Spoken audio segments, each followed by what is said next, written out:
साथियों नमस्कार। भोजपुरी इंडस्ट्री में भौकाली मचाने के लिए आ गए हैं अरविंद अकेला कल्लू का। जी हाँ दोस्तों, बता दें अरविंद अकेला कल्लू का नया गाना पम्मी रिकॉर्ड्स से। दोस्तों बता दें पम्मी रिकॉर्ड्स कोई छोटा कंपनी नहीं है, बहुत बड़ा कंपनी है भोजपुरी इंडस्ट्री का।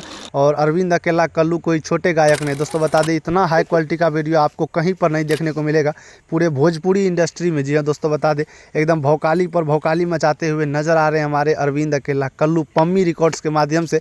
दोस्तों बता दें गाना का जो नाम होने वाला है सुना हो मलकिनी। जी दोस्तों, गजब तरीके का गाना है। डिस्क्रिप्शन में गाने का लिंक है, पूरा गाना आप लोग सुनिए। सुन करके आप लोगों को मज़ा आ जाएगा, एकदम दिल खुश हो जाएगा। भाई साहब गजब तरीके का गाना है। कल्लू जब भी गाना गाते हैं तो पारिवारिक गाना गाते हैं, इसलिए इनका गाना मार्केट में बजता है, घर परिवार में बजता है। दोस्तों बता दें सुना हो मलकिनी गाना में गजब तरीके से रोल किया गया है, एक्टिंग किया गया है, एकदम पारिवारिक तरह का माहौल है। तो आप लोग सुनिए, ढेर सारा प्यार दीजिए। नीचे डिस्क्रिप्शन में लिंक डाल दिया हूं। दोस्तों ये गाना इसलिए भी वायरल हो गया क्योंकि इस गाने में आस्था सिंह, जो कि इंस्टाग्राम की क्वीन कही जाती है, आस्था सिंह ने भाई साहब गजब तरीके से अभिनय किया है, गजब तरीके से डांस की है।